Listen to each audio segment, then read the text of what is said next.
믿음의 진정한 출발은 성령을 받은 것으로부터입니다. 성령이 우리에게 와서 귀를 열고 눈을 열고 마음을 열어줘야 믿어집니다. 그리고 들리고 또 깨달아집니다. 그래서 성령이 아니고는 그리스도를 주시라 할 수 없느니라 성경은 분명히 말씀하고 있습니다.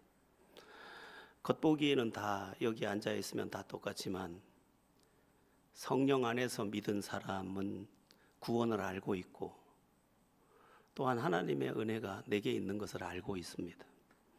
그러나 모두 알 수 있는 것은 절대로 아닙니다. 그의 세월이 믿노라 하는 세월이 아무리 길어도 성령이 가서 알려주지 않았다면, 성령이 가서 깨닫게 하지 않았다면, 그 마음을 열어주지 않았다면 절대로 믿을 수가 없습니다. 에베소서에 보면 너희는 허물과 죄로 죽었다고 되어 있습니다. 죽은 사람은 반응할 수 없습니다. 성령이 와서 마음도 살려내고 귀도 살려내고 눈도 살려내야 보이고 들리고 믿어지는 것입니다. 그러니까 오늘 예수가 나는 믿어졌다 그러면 그는 성령이 와서 살려낸 사람입니다. 살려낸 그 사람이 살아있는 반응을 하는 것입니다. 그래서 뭐가 먼저냐? 성령의 은혜가 먼저입니다. 그래서 신학적으로도 9단계가 있는데 부르심이 먼저인데 그 부르심을 누가 불러내느냐? 성령이 부르는 겁니다. 성령이 불러서 이상하게 믿어지게 하고 깨달아지게 하고 사모하게 하고 그리고 그 사실 안에서 나의 지각 변동을 경험하게 되는 것입니다. 여기 있는 모든 사람들이 그런 은혜를 받아서 예수를 진짜 알고 구원을 진짜 알고 또한 하나님이 나와 함께 하시는 것을 진짜 아는 그 믿음의 행진을 꼭 살아내게 되기를 예수의 이름으로 바랍니다. 기독교 신앙에서의 또 다른 출발은 환난입니다. 환난.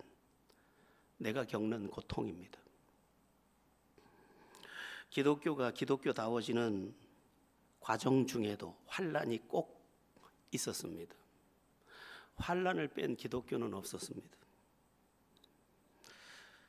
오늘 본문 19절에서 20절에도 보면 예수님을 전한다는 이유로 순교를 당했던 스데반의 일로 인해서 예루살렘 그 도성 전체에서 예수를 말할 수 없게 되었습니다. 왜냐하면 예수를 말하면 죽이니까. 그래서 뿔뿔이 예수 믿는 사람들이 사방으로 흩어졌는데 그 일로 인해서 이 복음이 예수 믿으면 죄사함 받고 구원받는다는 이 복음이 예루살렘을 넘어서 유다로, 유다를 넘어서 사마리아로, 사마리아를 넘어서 지금 이방인의 땅으로 넘어가고 있는 것입니다. 만일 예루살렘에 이런 박해와 환난이 없었다면 이 사람들은 예루살렘 안에서만 머물러 있었을 것입니다. 그러나 원치 않는 환난이었지만 그 환난이 오히려 기독교의 세계화를 이루고 민족과 열방을 향해 그 길을 뚫고 나아갈 수 있었던 것입니다. 예수님께서 일찍이 말씀하셨던 모든 민족, 모든 족속에게로 복음이 흘러가는 계기를 뭐가 만들었느냐? 환난이 만들었다는 것입니다. 환난이 엄청난 유익을 가져다 준 것입니다. 이것은 예수 믿는 각 개인에게도 마찬가지입니다. 예수 믿는 사람이 언제 신앙의 성숙을 이루느냐? 환난을 만나고 환난을 통과할 때입니다. 마치 누에 고치 같은 고치에서 빠져나올 때 벌레가 나비가 되듯이 그 환난을 빠져나올 때 그는 믿음의 날개짓을 비로소 제대로 할 수 있는 하늘에 속한 하나님의 사람이 되는 것입니다. 환난이 오니까 그것을 믿음으로 대처하느라 매달려 기도도 하고 기도하다가 금식도 하고 금식하다 철야도 하고 그리고 하나님의 말씀을 부여잡고 하나님을 향해 진실한 외마디 외침 주여 이것을 진실로 할 수 있게 되면서 하나님의 은혜를 경험하고 하나님의 은사를 경험하고 내 영혼의 변화를 경험하고 깨달음을 가지게 되면서 내 안에 새 인생이 빚어져서 자라가게 되는 것입니다. 사실 인간은 죄된 존재이기 때문에 저절로 변화되지 않습니다. 예수를 믿고 성령을 받아서 예수 안에 들어왔지만 아직은 어린아이입니다. 어린아이가 태어나면 그도 양육을 받아야 되는 것처럼 그에게 사건이 일어나야 되는데 그를 변화시키는 가장 좋은 재료가 뭐냐? 환난이다. 환난. 제가 지금 여러분 앞에 서 있습니다마는 당신을 조금이라도 변화시킨 재료가 뭐냐고 물으면 환난입니다. 환난. 당신을 그만큼 변화시킨 건 뭐냐? 극한 환난입니다. 불과 같은 환난은 우리의 옛사람을 태워냅니다. 그래서 그 사람이 변화되지 않으면 그 환난이 계속 그에게 와서 그가 변화되도록 하나님은 불을 뗍니다.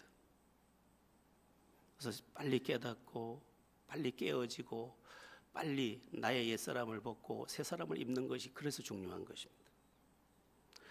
이 부분에 대한 유명한 말씀이 로마서 5장에 나옵니다. 우리 함께 로마서 5장 3절에서 4절 말씀을 같이 합독해 보겠습니다. 다만 이뿐 아니라 우리가 환난 중에도 즐거워하나니 이는 환난은 인내를, 인내는 연단을, 연단은 소망을 이루는 줄 알미로다. 환난이 오기 전에는 인내의 사람이 되지 못했는데 환난을 통해서 인내할 줄 아는 사람이 됐다. 인내라는 것은 감당할 힘을 가지게 됐다. 모든 것을 짊어질 수 있는 힘을 가지게 됐다. 이것이 인내입니다. 그래서 환난을 통해서 인내를 갖추고 다니까 인내는 연단을 이루어냈습니다. 연단이라는 것은 불순물을 제거하는 금을 단련할 때 쓰는 금을 찌꺼기를 제거하면서 순금 99.9%를 만드는 그 과정을 연단이라고 하는데 이제 순금으로 찌꺼기가 제거된 사람으로 만들어집니다. 그렇게 만들어지고 났더니 소망을 이루는 줄 알미로다. 소망이 이루어집니다.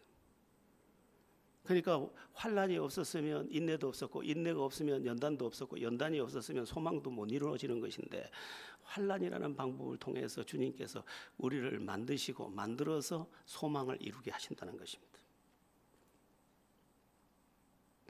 사실 환난은 믿음의 거인들이 다 거쳐간 그 코스였습니다. 아무도 이 코스를 피하지 못했습니다. 아브라함, 이삭, 야곱, 요셉, 모세 누구의 이름을 대도 이 코스를 통과하지 않은 사람은 아무도 없습니다. 다니엘, 이사야, 에스겔, 예레미야, 호세야 이 코스를 통과하지 않은 사람은 아무도 없습니다.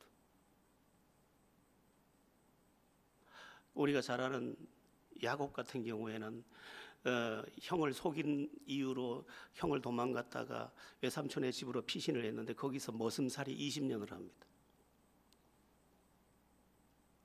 그 아주 억울한 머슴살이를 20년을 합니다. 그런데 그가 머슴살이 20년을 마치고 돌아오는 길에 이스라엘로 변화됩니다. 야곱이라는 말은 뒤꿈치를 잡았다는 뜻인데 이제 하나님과 겨루어 이겼다는 이름 이스라엘을 가지고 이스라엘에 지금도 이스라엘이라고 부르는 저 이름이 야곱입니다. 야곱. 뭐가 그렇게 만들었느냐? 환난이. 그에게 닥친 환난이 그를 그렇게 만들었습니다. 환난을 인간적으로 대처하면 뭐 아무 유익이 없겠지만 믿음으로 대처하고 하나님을 부르면서 대처했더니 그 환난이 그를 위대한 이스라엘 한 나라의 이름이 되게 하시는 그리고 그 12아들이 12지파가 되고 그게 이스라엘 국가가 되는 그 영광을 얻게 됩니다. 저 유명한 다윗도 마찬가지입니다. 양치기 소년이 왕이 되는데 그 과정에 제일 중요한 역할을 한 게 뭐냐? 다윗이 당한 억울한 환난입니다. 억울한 환난. 다윗은 얼마나 환난을 많이 겪었는지 하루도 생명에 대해서 생명의 위협을 느끼지 않은 날이 없을 정도였습니다. 얼마나 고통을 당했는데 그의 그 시편에 보면 그가 고통당했던 그리고 그 두려워했던 그리고 옥죄였던 그리고 막 그 절망했던 이야기들이 많이 쓰여 있는데 그 중에 하나가 시편 22편입니다. 시편 22편에 보면 자기 고백이 많이 나오는데 우리 조금만 보고 이야기를 이어가 보겠습니다. 시편 22편 1절에서 2절을 먼저 보겠습니다. 내 하나님이여 내 하나님이여 어찌 나를 버리셨나이까. 어찌 나를 멀리하여 돕지 아니하시오며 내 신음소리를 듣지 아니하시나이까. 내 하나님이여 내가 낮에도 부르짖고 밤에도 잠잠하지 아니하오나 응답하지 아니하시나이다. 다윗은 참으로 어려운 처지였습니다. 정말 힘겨워서 낮에도 부르짖고 밤에도 잠잠하지 않고 그렇게 하나님 앞에 엎드렸지만 하나님이 응답하지 않았습니다. 이런 경험들을 환난을 기도로 통과해 본 사람들은 다 압니다. 정말 하나님이 살아계시다면 이렇게 응답하지 않을 수 있을까? 하늘도 노새같이 탄탄해서 탱탱 소리만 나고 하나님의 응답이 손에 잡히지를 않습니다. 다윗이 그 힘겨운 시간들을 그렇게 감당해 감에도 불구하고 하나님은 응답하지 않는 것처럼 보였습니다. 22편 6절에서 8절도 한번 보겠습니다. 22편 6절에서 8절 시작. 나는 벌레요 사람이 아니라 사람의 비방거리요 백성의 조롱거리니이다. 나를 보는 자는 다 나를 비웃으며 입술을 비축거리고 머리를 흔들며 말하되 그가 여호와께 의탁하니 구원하실 것 그를 기뻐하시니 건지실 걸 하나이다. 지나가는데 사람들이 나를 비웃으면서 입을 삐죽거리더라는 거예요.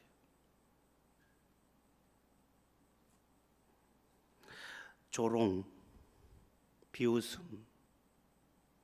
그러니까 이 다윗의 고통은 말로 다 못합니다. 사람들이 다 이해를 못하니까. 다윗이 겪는 고통을 이해를 못하니까.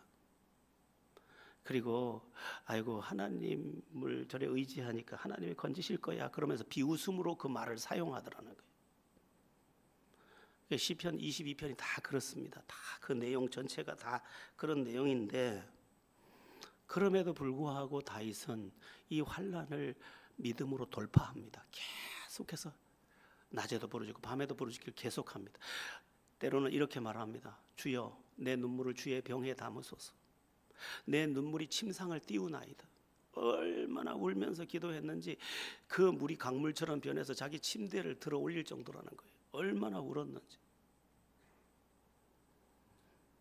그런데 바로 뒤에 이어서 나오는 시편 23편에서 시편 22편에서 이렇게 통곡하며 이렇게 울었는데 시편 23편에 가서 전혀 다른 이제 시가 나옵니다.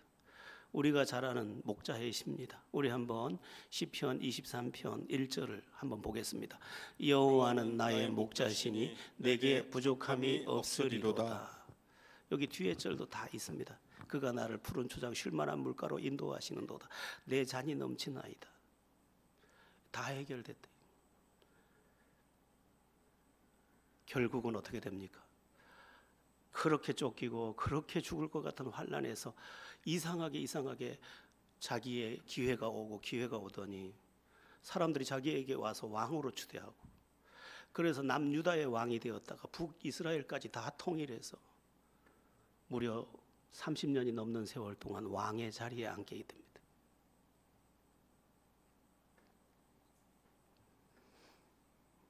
여러분 그 고난의 시간 동안 어쩌면 다윗은 왕의 그릇이 만들어지고 있는 상태였습니다. 환난이 없었으면 참 좋았다고 생각했겠지만 나중에야 알게 된 것입니다. 그때 비로소 왕의 그릇이 됐다는 것을. 그래서 이스라엘이 지금도 하얀 국기 안에 별을 그려놨는데 그 별이 다윗입니다. 다윗을 다윗을 그렇게 좋아합니다. 여러분 환난이 무조건 나쁜 게 아닙니다. 믿음으로 감당하지 않는 게 문제일 뿐입니다. 환난을 자꾸 인간적으로 해결해서 문제지 환난을 믿음으로 누가 감당한다. 누가 와서 울면서 하나님을 붙잡는다. 그러면 그 환난이 그의 인생을 완전히 역전시켜 버릴 것입니다. 저는 이 시간 여러분들과 요 학생들에게 말하고 싶습니다. 여기 젊은 학생들에게도 틀림없이 고난의 시간은 올 것입니다. 그때 어떻게 해야 되느냐? 하나님을 붙잡고 다윗처럼 간구할 줄 알고 믿음으로 돌파해 보라는 것입니다. 다 마찬가지입니다. 인생의 환난의 바람은 늙어도 그치지를 않습니다. 젊어도 없는 게 아닙니다. 그런데 믿음만 있다면 주 예수를 믿음이 온 세상을 이기네. 온 세상을 이길 수 있습니다. 그리고 나도 모르게 내가 부쩍부쩍 자라갑니다. 우리 진우 학생 청년이 여기서 찬양을 할 때 뒤에서 이런 생각을 했습니다. 잘 컸네. 나름 어려움이 많습니다. 저 청년도. 예, 허리도 아프고 진로에 많은 문제가 있습니다. 그래서 많이 컸네. 하나님은 약속을 하셨습니다. 감당할 시험만 주겠다. 감당치 못할 일이면 피할 길 주시겠다. 또 약속을 해주셨습니다. 하나님을 사랑하는 자고 그 뜻대로 부르심을 입은 자들에게는 모든 것이 합력하여 선을 이루느니라. 네가 보기에 그거 안 좋은 거지. 그것까지 합해서 나는 더 위대한 것을 너에게 줄 거야. 여러분, 하나님을 믿는 사람은 이 약속들을 붙잡아요. 우리는 언약도들입니다. 하나님의 약속을 굳게 붙잡고 이 길을 가는 것입니다. 옆에서도 콧방귀를 뀌고 비웃고, 예, 다윗을 조롱하듯 조롱하고 자기들이 의로운 양 하고, 그때에도 믿음의 길을 가는 것입니다. 나 혼자서 이 길을 가네. 나 혼자서 가야 하네. 가는 겁니다. 믿음으로. 우리 제자 가족들 모두가 환난을 딱 만났을 때 믿음으로 대처하는 그런 은혜가 있기를 바랍니다. 초대교회 당시 네로 황제 때부터 네로 황제, 도미티안 황제, 트라얀 황제, 열 황제에 이어지도록 300년 가까운 세월 동안 로마가 기독교를 박해합니다. 어마어마하게 박해합니다. 그냥 재산 몰수하는 건 일도 아닙니다. 그런데 300년이 채 되지 않아서 로마가 기독교 국가로 바뀌어버립니다. 기독교 국가로 바뀐 게 보통 바뀐 게 아니고 예수 믿는 사람이 많아졌다는 게 아니고 로마의 황제가 칙령을 내렸습니다. 기독교의 다른 종교는 일체 허락을 하지 않습니다. 기독교만 믿을 수 있었습니다. 그게 313년에 시작돼서 395년에 완성이 됩니다. 어떻게 그런 일이 가능했느냐? 이 로마 황제들이 기독교를 박해하면서도 다르게 본 겁니다. 저 사람들은 다른 거예요. 그래서 초대교회 당시에 기독교인들의 전도 방식, 그 문장이 기록되어 있는 걸 보니까 너무 놀랐습니다. 옆에 사람에게 이렇게 말하는 겁니다. 우리처럼 사는 사람을 봤습니까? 당신들은 지금 근친상간을 네로 황제 때서부터 전부 누이를 범하고 엄마도 범하고 막 엉망진창이에요. 로마가 엉망진창이 다 문란해요. 그러면서도 박해를 하면서 자기도 문란하게 살면서 자기 부인이나 자기 며느리는 저런 여자를 얻을 수는 없는 거예요. 그래서 선택을 하려고 보니까 순결한 사람은 크리스찬들밖에 없어요.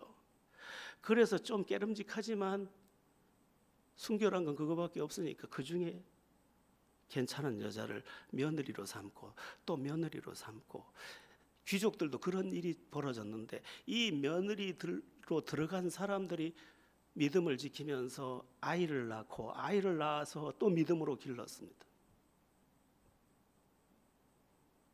그래서 기독교로 나라가 완전히 바뀌어버립니다. 질 것 같지요? 믿음이 이깁니다.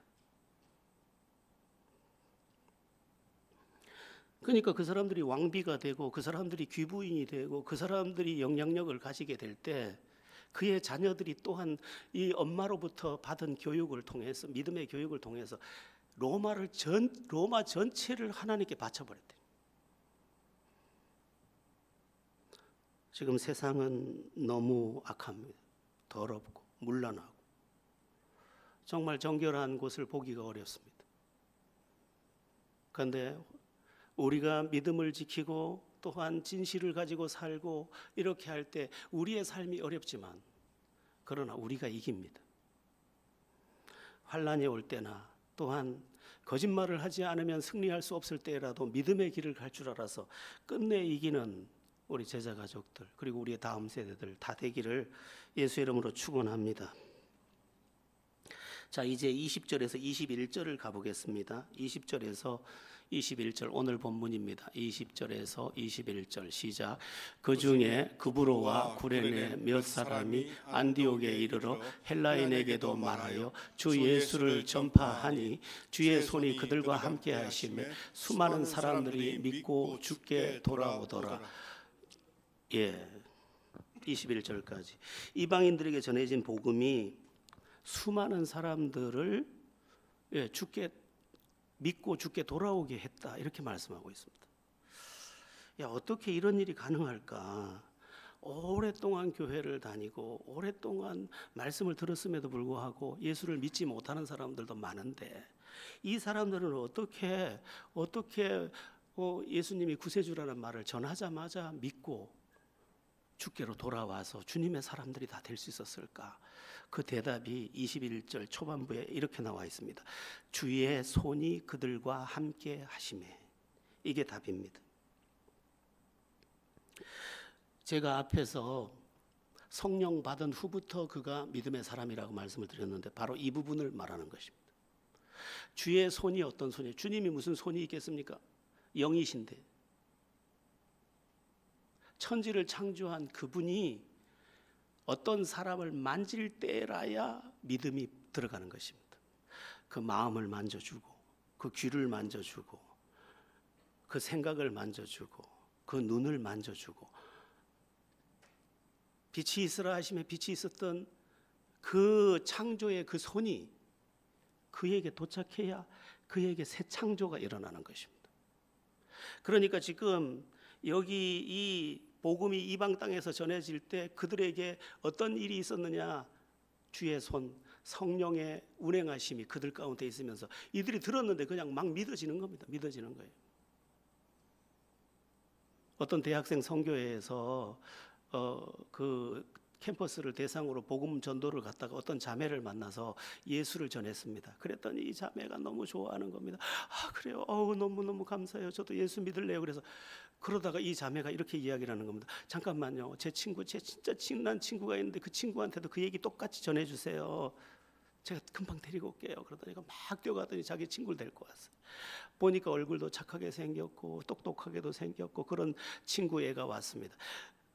빨리 말해주세요. 저한테 조금 전에 말했던 거예요. 그래서 캠퍼스 선교의 그 사역자가 그 이야기를 똑같이 해줬습니다. 예수님은 구세주입니다.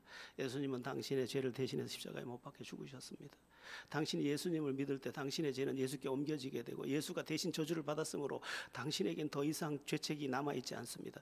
그리고 한 번 죽는 것은 사람에게 정하신 것이고 그 후에는 심판이 있는데 예수를 믿어서 죄사함을 받았기 때문에 당신은 심판받을 일이 없고 하나님이 예비한 영원한 영광에 들어갈 것입니다. 이렇게 전해줬더니 이 자매가 눈만 멀뚱멀뚱하고 이렇게 대답을 하는 겁니다. 그런데요, 조금 전에 자매는 기뻐서 너무 좋아서 자기 친구까지 이 얘기를 듣게 하고 내가 믿게 된 이 예수를 우리 친구도 믿어서 같이 이 기쁨을 누리고 싶은데 하나는 믿어지고 하나는 안 믿어지는 겁니다. 하나님의 창조의 손이 거기에 닿지 않은 것입니다. 그래서 우리가 뭘 많이 해야 되느냐? 전도하는 것만큼 기도를 많이 해야 합니다. 우리 자녀들을 위해서도 마찬가지입니다. 우리 자녀들이 예수 믿을 수 있도록 기도를 많이 해야 합니다. 그래서 하나님이 응답하셔서 하나님이 영으로 그들을 딱 만지면 그만 딴 사람이 딱 돼버립니다. 심지어 이렇게 말합니다. 성령 안에서 믿게 된 자녀가 이렇게 눈물을 글썽이면서 자기 엄마를 보고 이렇게 말합니다. 엄마는 왜 기도를 안 해? 이 완전히 바뀌어버려요. 엄마는 왜 하나님께 영광을 안 돌려? 완전히 다른 애가 여기 서 있는 겁니다. 주의 손이 그를 만진 것입니다. 성령, 영의 손이지만 영의 손으로 그를 만져서 그에게서 새 생명이 태어나게 만들어버린 것입니다. 모든 사람이 마찬가지입니다. 그 사람이 나쁜 사람이라서 예수 못 믿는 게 아닙니다. 무식해서 못 믿는 것도 아닙니다. 글자 한자 모르는 할머니도 예전에 예수 믿고 완전히 막 춤을 추고 얼마든지 할 수 있습니다. 그리고 나중에 할머니인데도 다 성경 따라 읽다가 눈이 열리고 막 글을 다 읽어버리는 거죠.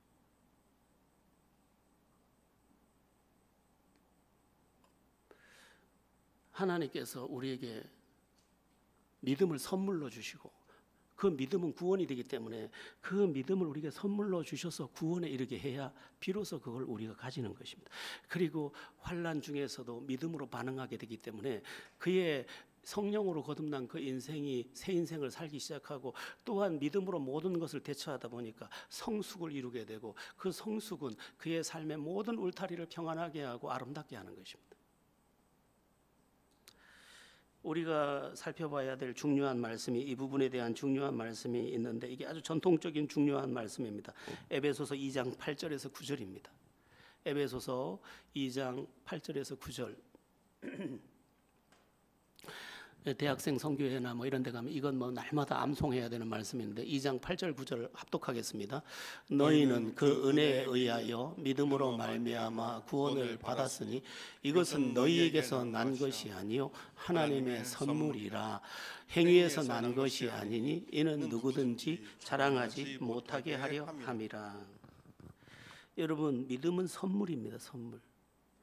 그 사람이 믿을 수 있도록 준 선물이 그를 믿게 하는 것입니다. 예전에 어떤 사람을 참 좋은 사람, 착한 사람이었어요. 늘 제가 이야기를 하면 참 좋겠네요. 그러면 좋겠네요. 그런데 믿지는 않아요. 제가 공을 많이 들였어요. 근데 나중에 자기가 성령을 받고 나서 딱 믿고 나더니 완전히 가장 위대한 한 사람이 되더라고요. 여기 앉아있는 누구예요? 내가 1년을 차를 태워다 주면서 얘기해도 안 믿더라니까요. 그런데 성령이 딱 임하고 나니까 완전히 딴 나보다 더 잘 믿어요. 여러분, 믿음은 선물입니다. 그래서 우리가 우리 자녀들을 위해서거나 우리 다음 세대를 위해서거나 믿지 않는 남편을 위해서나 기도를 많이 해야 합니다. 하나님이 그의 마음을 딱 만지는 순간, 창조의 그 손이 그의 귀를 여는 순간 모든 것은 해결되는 것입니다. 뭐 이런 사람도 있더라고요. 부인은 교회 가고 자기 혼자 집에서 텔레비전 가지고 이리 돌리고 저리 돌리고 하다가 기독교 TV가 나와가지고 뭔 소리나 하나 하고 열었다가 그만 그 자리에서 자기 은혜를 받아버렸어요. 교회 간 자기 부인은 졸고 예배하고 있는데 남편은 집에서 거듭나는 시간이 있었다는 거예요. 그게 성령이 하는 일입니다. 여러분, 여러분의 믿음은 진짜입니까? 진짜인 증거는 뭡니까? 증거가 있어야지. 제가 증거 하나만 딱 찾아주겠습니다. 여러 가지가 있지만 만약 여러분들이 하나님의 사람으로 태어난 게 사실이라면 여러분에게 한 가지 증세가 있어야 됩니다. 그게 뭐냐? 목마름과 배고픔입니다. 뭐냐면 하나님의 말씀의 생명의 양식은 하나님의 말씀인데 말씀을 그렇게 듣고 싶어 합니다. 사모합니다. 그리고 모든 생명은 물을 찾게 되어 있습니다. 나무도 물을 찾고 사슴도 물을 찾고 저 공중에 나는 새도 물을 찾게 되어 있습니다. 우리에게 물은 은혜입니다. 성령의 은혜, 생수라고 합니다. 이거를 찾아야 그 사람이 거듭난 사람입니다. 나는 은혜 안 받아도 뭐 사는데 아무 지장이 없어. 그럼 그건 거듭난 사람이 아닐 가능성이 매우 많습니다. 하나님의 사람으로 태어난 것은 하나님의 사람으로의 생명을 가지게 된 겁니다. 이거는 이야기가 아닙니다. 여러분, 종교적 구분으로 하면 불교나 기독교나 뭐 별다른 거 없어요. 제가 불경을 공부하다 깜짝 놀랐어요. 마하바냐 바라밀다 신경하는데 바라밀이라는 단어에 내가 콱 꽂혀버렸어요. 바라밀이라는 단어가 저 언덕에 이른다는 거예요. 생로병사의 이 얽히고 설켜 있는 이 눈물에서 그런 것이 없는 언덕으로 이르는 거예요. 그게 반야선이에요. 뭐 우리 예수 믿어서 천국 가는 거랑 뭐 큰 차이가 있어요.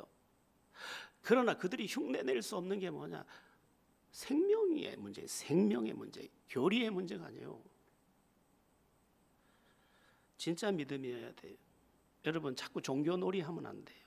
오늘날 기독교가 종교놀이 너무 많이 해요. 종교놀이 필요 없어요.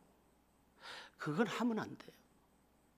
믿음의 삶을 경험해야 돼. 믿음의 삶을 경험하려면 성령을 알아야 되고 성령 안에서 내 영혼의 갈급함을 봐야 하고 그 갈급함이 은혜를 만나야 되고 은혜를 만난 내가 하나님께 화답을 해야 돼요. 몸 밖에 드릴 것 없어 이 몸 드립니다. 이게 일어나요. 이게 일어나요.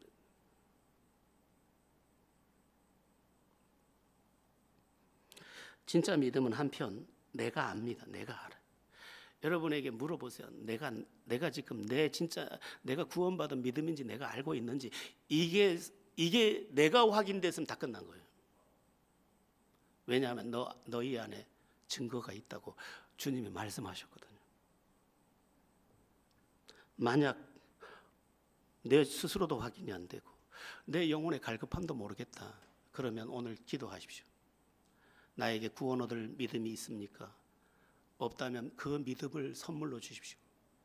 주의 손이 나의 마음을 만지고 나의 눈을 만지고 나의 귀를 만지고 나의 생각을 만지고 나의 인생을 만져주십시오.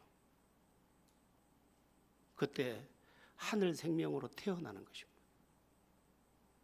잘 깨닫기를 예수의 이름으로 바랍니다. 이제 22절에서 23절을 보겠습니다. 합독합니다.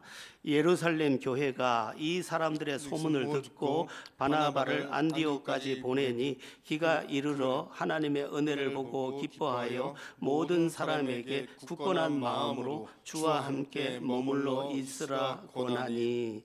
아멘. 22절 23절은 안디옥의 그 이방 땅에서 사람들이 예수를 믿었다는 소식이 예루살렘 교회까지 전해왔는데 예루살렘 교회에서 뭘 했느냐? 사람을 보내서 그들을 가르치고 그들을 굳건한 믿음의 사람들로 세워야 함을 느끼고 사람을 파송한 것입니다. 아까 잠깐 말씀드렸는데 아이가 태어났다고 해서 저절로 크는 게 아니지 않습니까? 우리는 생명이라니까요. 생명이 실제로 있습니다. 목사님은 생명이 있다 그러던데 우리는 모르겠는데 그러면 안 됩니다. 알아야 됩니다. 생명이 여기 있습니다. 내 안에 있습니다. 그래서 죽여도 부인하지 못할 사실이 내 안에 있습니다. 그래서 이 길을 계속 가는 겁니다.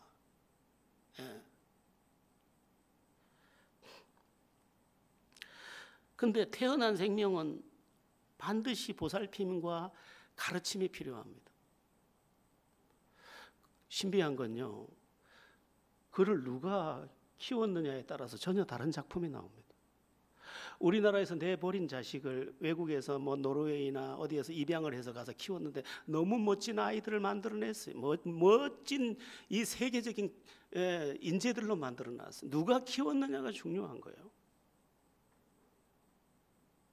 근데 지금 그 일을 위해서 지금 이 사람들을 키우기 위해서 지금 사람을 파송하고 있는 것입니다. 여러분, 신앙생활 잘 하려면 평생 배우셔야 됩니다. 평생.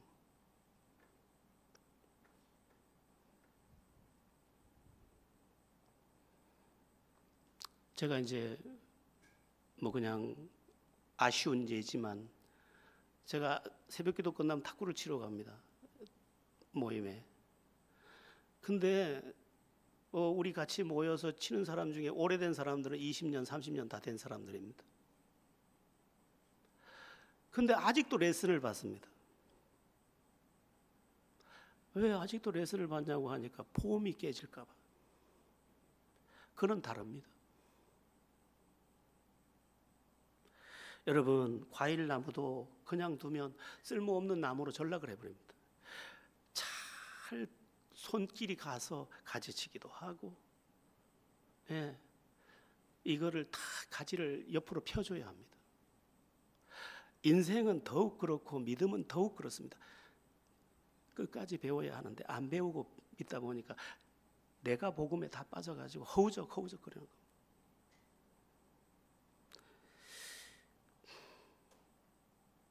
여러분, 배우셔야 합니다. 그리고 한 걸음 나가서 훈련 받아야 합니다. 제가 이제 제자 훈련이라고 이름을 쓰고 있지만 참 훈련시키기가 힘듭니다. 요즘 사람들은. 훈련은 사실은 그렇게 하는 게 아닙니다. 훈련은 참 무섭게 해야 합니다. 근데 무섭게 하면 무서워서 안 배워요.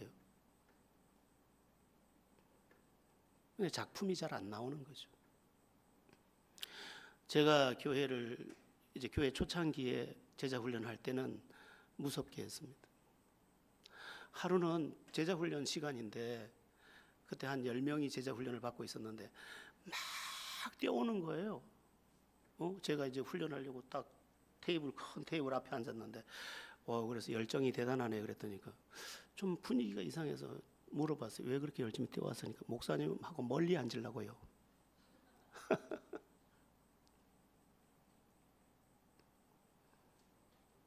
여러분, 세상이 얼마나 험한데 훈련받지 않고 제대로 배우지 않고 제대로 이기겠습니까?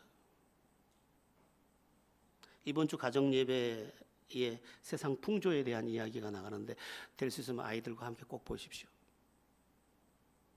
세상이 지금 얼마나 타락했는지 모릅니다. 그런데 세상이 저렇게 타락했는데 우리도 죄인입니다. 죄성을 갖고 있어서 아이들이 그것을 이긴다는 것은 거의 불가능합니다. 그리고 거짓말이 횡행하고 있습니다. 진리를 가르치지 않으면 백전백패입니다. 우리 모두 더욱 배우고 훈련된 하나님의 사람들로 온전케 되기를 예수 이름으로 바랍니다. 시간이 좀 갔는데 마지막으로 그냥 간단하게 살피고 마치겠는데, 안디옥 사람들을 돌보기 위해서 예루살렘으로부터 보냄을 받은 바나바가 어떤 사람이었느냐? 아무나 보낼 수가 없습니다.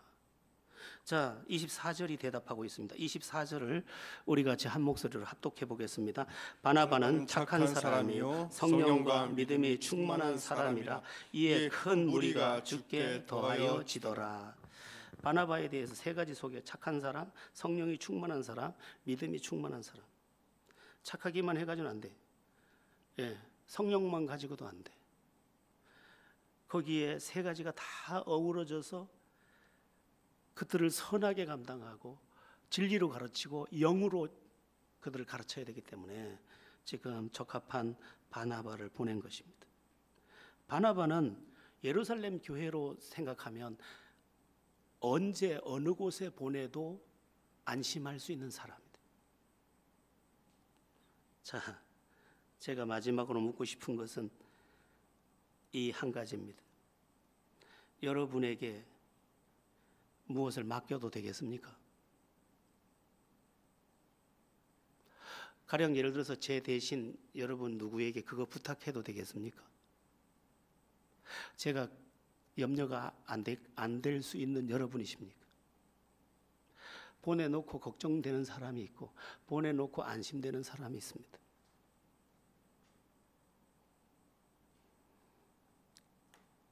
하나님의 사람이 어떤 사람이어야 할까?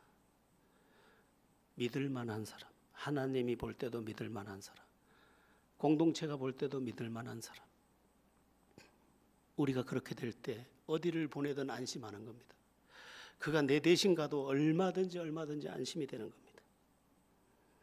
우리가 그렇게 어우러지고 그렇게 자라서 그렇게 서로를 섬겨가고 세워갈 때 우리 공동체는 위대한 교회로 일어나게 될 것입니다. 우리는 지금 우여곡절을 겪고 있습니다. 그러나 아픔이 필요합니다. 살아있기 때문에 아픈 것일 겁니다. 죽었으면 아플 거 없어요. 이 아픔을 믿음으로 승화시키고 더 좋은 교회로 승화시키고 우리는 이 환난을 더 아름다운 기회로 삼아서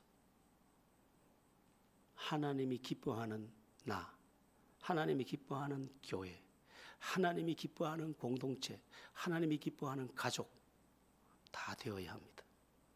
잘 깨닫고 믿음 안에 승리하기를 예수의 이름으로 축원합니다.